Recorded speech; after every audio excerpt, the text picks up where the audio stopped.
Alhamdulillahirrabbilalamin. Terima kasih banyak Nas yang sudah mengajarkan kita luar biasa. Nasihat-nasihat Rasulullah Sallallahu Alaihi Wasallam lewat hadis, baik ucapan, perbuatan ataupun persetujuan dari Rasulullah. Ini adalah merupakan hadis yang bisa jadi tuntunan besar buat kita karena ada dua dalil. Dalil nagli dan dalil akli. Dalil nagli itu berdasarkan dari Al-Quran dan Al-Hadis. Dan ada hadis itu adalah merupakan luar biasa. Ingat ada dua nasihat yang ditinggalkan Rasulullah. Apa itu nasihat yang berbicara dan nasihat yang tidak berbicara. Dan salah satunya adalah berupa nasihat berupa Quran. Dan ingat al ulama warasatul anbiya. Ulama itu adalah pewaris para nabi.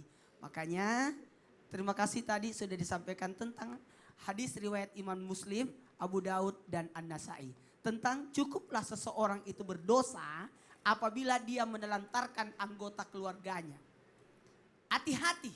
Betapa banyak orang berkata ibadahku sudah banyak, hebat. Tapi ternyata dia sudah melalaikan tanggung jawab di rumahnya. Mohon maaf.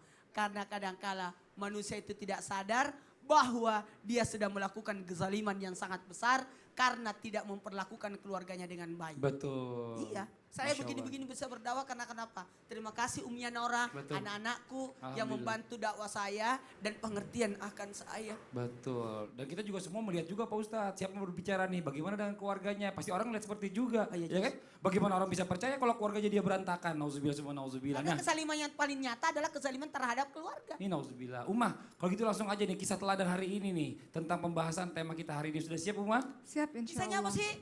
Kisah nyata suami yang hebat banget. Iya Masya Allah, aku juga mau dengar. Tepuk tangan dong buat Ustazah Oki. Baik.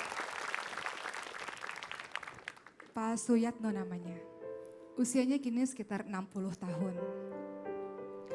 Dulu ketika awal-awal pernikahan, sosok dari Pak Suyatno muda adalah seorang laki-laki yang solih. Laki-laki yang baik, laki-laki yang ibadahnya baik. Dan juga mendapatkan istri yang solihah. Istri yang taat kepada Allah dan Rasulnya, istri yang patuh terhadap suaminya. Mereka membangun bahtera rumah tangga atas landasan cinta pada Allah Subhanahu wa Ta'ala. Mereka membangun rumah tangga untuk mendapatkan ridho dari Allah Subhanahu wa Ta'ala. Dan kebahagiaan bertubi-tubi didatangkan oleh Allah untuk keluarga itu. Anak pertama lahir, mungil, lucu, sehat. Anak kedua lahir, sehat. Anak ketiga lahir, sehat. Anak keempat lahir pun juga adalah anak yang sehat, anak yang lucu. Tapi ternyata disinilah mulai ada ujian pernikahan. Ketika melahirkan anak keempat, sang istri perlahan-lahan tiba-tiba tidak lagi bisa berjalan. Kakinya lumpuh. Dan waktu terus bergulir selama setahun, 2 tahun, tidak hanya sekedar kakinya saja yang tidak bisa digerakkan. Bahkan tubuhnya, tangannya, dan lidahnya keluh untuk digerakkan. Maka sang istri tidak hanya lumpuh total, tapi juga tidak bisa lagi berbicara, alias tidak bisa berkata-kata. Apa yang dilakukan oleh Pak Suyatno menghadapi permasalahan ini? Di sepertiga malam, Pak Suyatno meletakkan dahinya, keningnya di tanah, di tempat yang paling rendah, meminta kepada Allah Subhanahu wa Ta'ala. Pak Suyatno paham di sepertiga malam Allah turun ke langit dunia. Siapa yang berdoa Allah kabulkan, siapa yang minta ampun maka Allah akan ampunkan, siapa yang meminta maka Allah akan dengarkan permintaan itu. Maka Pak Suyatno katakan, wahai Allah, berikan aku kesabaran, wahai Allah, berikan aku kesabaran dalam menghadapi ujian pernikahan ini ya Allah. Pak Suyatno tidak pernah mengatakan, kenapa harus aku ya Allah yang mengalami ini, kenapa harus istriku ya Allah, kenapa harus keluarga aku ya Allah. Pak Suyatno tidak mengatakan apa dosaku ya Allah, tidak. Justru di malam-malamnya yang sunyi dan hening, Pak Suyatno hanya mengangkat tangannya. Berikan kesabaran kepada istriku, berikan kesabaran pada aku, berikan kesabaran pada keluarga aku menghadapi ini. Dan istri Pak Suyatno yang berbaring di pembaringan hanya bisa melihat suaminya dan meneteskan air mata haru karena rasa cinta yang luar biasa Pak Suyatno kepada Allah Subhanahu wa Ta'ala. Apa yang dilakukan Pak Suyatno setiap hari? Setiap pagi sebelum berangkat kerja, ia mandikan istrinya. Ia pakaikan baju yang cantik istrinya. Ia suapi istrinya. Siang hari Pak Suyatno kembali dari bekerja, kembali menyuapi istrinya. Memandikan istrinya, menyembelah istrinya, memberi kasih sayang luar biasa pada istrinya. Dan malam hari setelah Pak Suyatno pulang kerja, diceritakanlah seharian apa yang terjadi selama di kantornya. Sang istri tak bisa berkata-kata. Namun dari pandangannya sang istri paham bahwa Pak Suyatno sangat mencintainya. Hal itu berlangsung terus-menerus. Pak Suyatno memandikan, menggantikan baju, menyuapi, mendandani, dan bercerita terus selama 32 tahun. Setiap hari dilakukan oleh sang suami yang setia ini pada istrinya.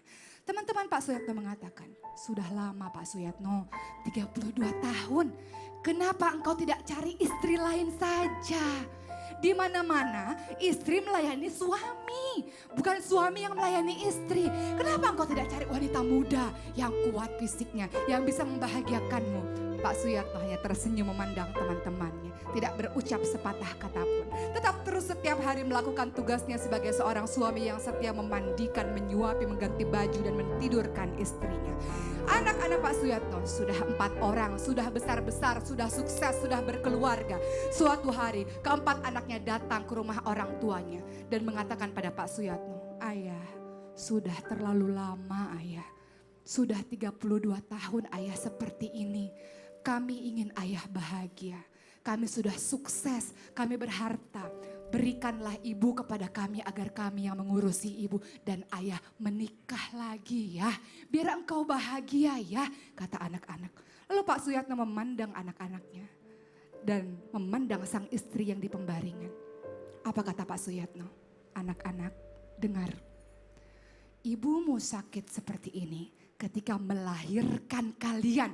Bagaimana mungkin aku bisa meninggalkan seorang istri yang sangat aku cintai ketika dia berjuang untuk memberikan 4 buah hati yang lucu, yang baik seperti kalian. Bagaimana mungkin aku bisa meninggalkan istri, meninggalkan ibu kalian yang telah berbuat baik selama ini terhadapku di masa sehatnya. Kalian ingat dulu waktu akad nikah, aku berjanji di hadapan para manusia dan disaksikan oleh penduduk langit bahwa aku akan setia dengan ibumu dalam keadaan apapun. Ibumu sehat, ibumu sakit, aku mencintainya. Apakah kalian kira ketika aku menikah dengan orang lain aku bahagia? Pernikahan itu bukan sekedar hawa nafsu, nak. Kalau pernikahan hanya sekedar hawa nafsu, sudah lama aku tinggalkan ibumu dan aku menikah dengan orang lain. Tapi pernikahan adalah masalah komitmen. Aku sudah berjanji di hadapan Allah, disaksikan banyak orang bahwa aku akan tetap terus setia dengan ibumu dalam kondisi apapun. Mudanya, sehatnya, sakitnya, tuanya. Aku akan tetap terus bersama dengan ibumu. Dan apa kebahagiaanku ketika aku terus berada di sisi ibumu, di sisi orang yang melahirkan anak-anak yang lucu seperti kalian. Maka jangan sekali-kali kalian ucapkan perkataan itu. Aku akan selamanya bersama ibumu sampai maut yang memisahkan. Itulah komitmenku, perjanjian pernikahan yang aku ucapkan.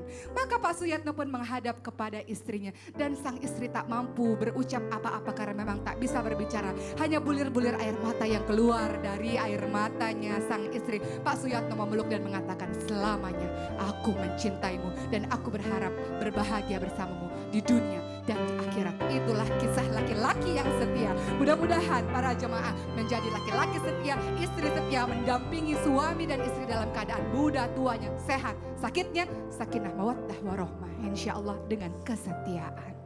Masya Allah, tepuk tangannya Bu. Ya Allah, bagus banget kisahnya.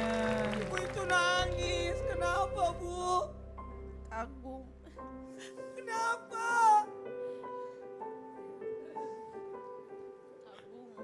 Haru ya Bu ya, luar biasa ya. Ada orang yang seperti itu Bu. Saya juga dengarnya sampai salut. Coba nih sekarang nih, sedikit singkat aja dari Ricis dan juga Bila. Kalau Ricis mendengar tadi kisah yang dibawakan oleh Uma, gimana komentarnya? Ya, kalau yang Ricis dengar dari ceritanya Pak Suyatno itu, Pak Suyatno begitu mencintai istri dan keluarganya karena Allah. Gitu. Kalau Bila?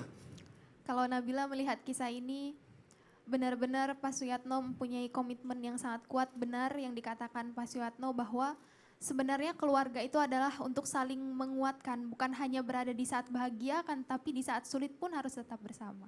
Tepuk tangan lo dong Bu, ini luar biasa banget, bagus banget ya kisah Pak Suyatno ini. Ternyata kisah dari kisah real Dan ya. beliau kisah berdua nyata. masih sehat insya Allah sampai sekarang. Alhamdulillah, Semoga ya bahagia di dunia dan di akhirat. Dan Pak Suyatno dan Ibu Dewi diberikan kesabaran insya Allah. Amin amin ya robbal alamin. Nih kita bisa belajar banyak dari Pak Suyatno tentang artinya kesetiaan ya, yang telah memberikan buah hatinya, mana mungkin ditelantarkan begitu aja, disia-siakan seperti itu aja, walaupun anaknya sudah menawarkan kepada bapaknya untuk menikah lagi. Ya Allah, luar biasa banget nih. Sanggup Nih, gak? Saya harus belajar sama Pak Suyatno nih. Ini buat jamaah yang di rumah jangan kemana-mana nih. Setelah ini kita masih akan membahas tentang tema kita hari ini. Dan ada juga dongeng menarik yang akan dibawakan oleh Nabila ya. Siap-siap ya Nabila ya. Insya Allah. Buat adik-adik yang di rumah jangan kemana-mana juga nih. Jangan pindah-pindah channelnya. Tetap di Islam Itu Indah. Jamaah! Oh jamaah! Alhamdulillah. Sang induk ayam ini pun selalu menyayanginya, senantiasa menjaganya, dan saudara-saudaranya pun tetap menjaga dan melindunginya.